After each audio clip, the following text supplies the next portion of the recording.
And now we continue with that developing story. Gauteng Police Commissioner Elias Mawele leads a multidisciplinary operation, Molao in Bronkhorstspruit and eNCA. These are areas that are used as escape routes for stolen trucks, vehicles and stolen goods in Gauteng. Let's take you there live now. All right, good morning, General. Perhaps to just take us through today's operation. Good morning. It's Major General Mthombeni, the Deputy Provincial Commissioner for Policing.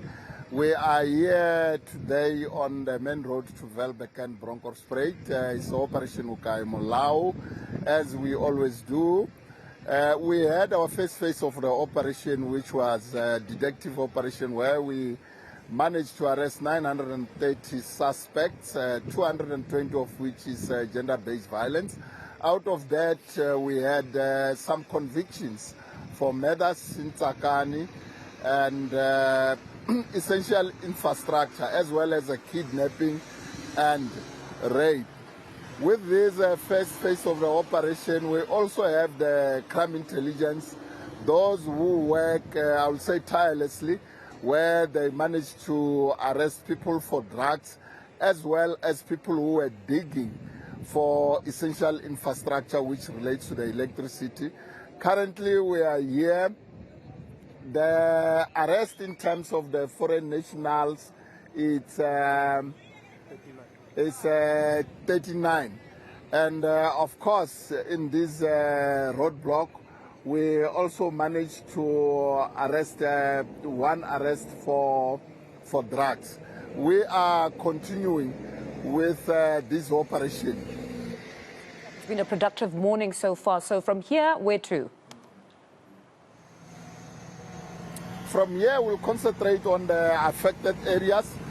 We have chosen Bronkhorstspruit, as we know that in terms of their contact crimes, there are subcategory robbery aggravated, which includes hijacking. That's why we are in there.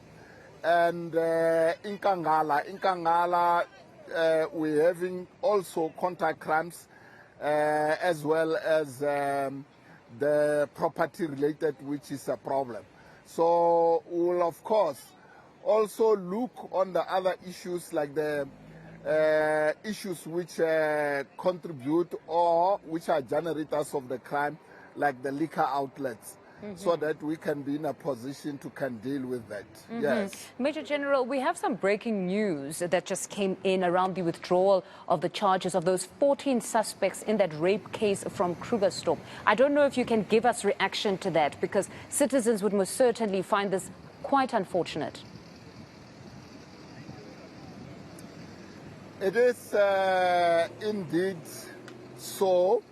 One can confirm that the suspects have appeared in court today, and as we know, that is the duly processes of the court, and the charges have been withdrawn, of which, as the South African Police Service will of course revert back and link up with the prosecution and look as to say what are the aspects which we have to give attention in relation to the charges.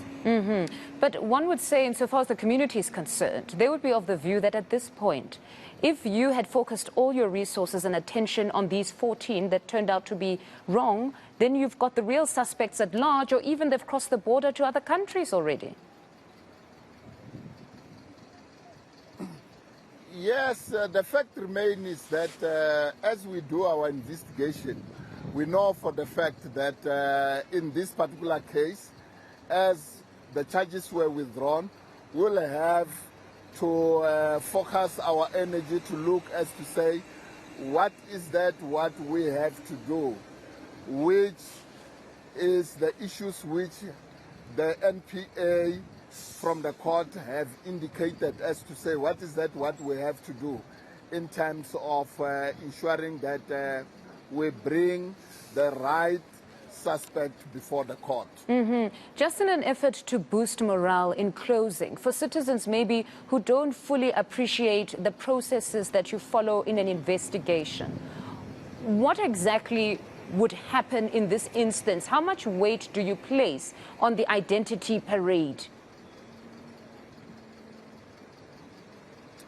Well, the identification parade is a process of investigation of which we rely, I will say, much on the witnesses, as the witnesses has to be in a position to can identify those suspects within the identification parade.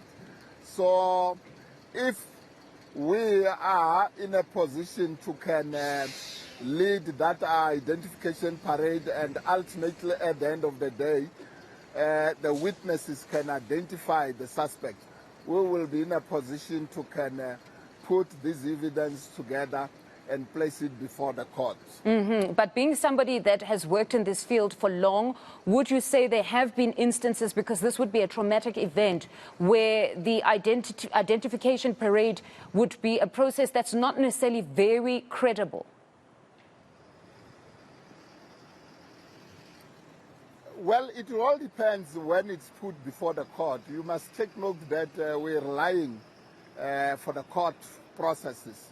And at the end of the day, that testimony, it has to convince the presiding officer or the presiding magistrate or a judge as to say, in terms of leading this process, was it the process which can convince the presiding officer or the presiding magistrate or the presiding judge?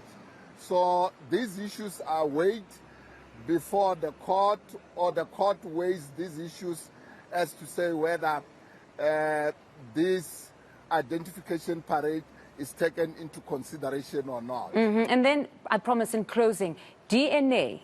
In this instance, the DNA was not positively linked, but is there a possibility ever so often where it could be compromised, maybe if a victim comes a bit later? Is there a specific time frame that perhaps after 72 hours, perhaps it would be a bit compromised?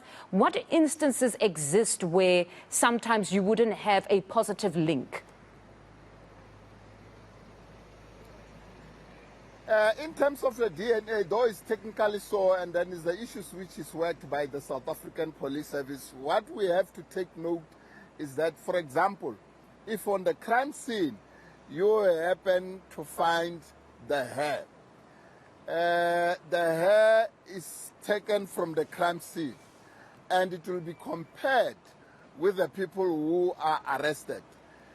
One would say there will be no compromise if that collection of the DNA from the crime scene relating to the hair, and they make a comparisons of the hair of that particular person who was on the crime scene. So even if you take it, I would say after maybe 2 hours or 5 hours or a day thereafter, because sometimes when you search for this DNA, you might not instantly get those DNA in there. But samples from a rape victim? Samples from a rape victim? Apologies, but samples from a rape victim, would there be a specific time frame? Well, in terms of taking the sample, it all depends as to say, when do we get that victim? Because you have to compare what you have collected from the crime scene and the victim.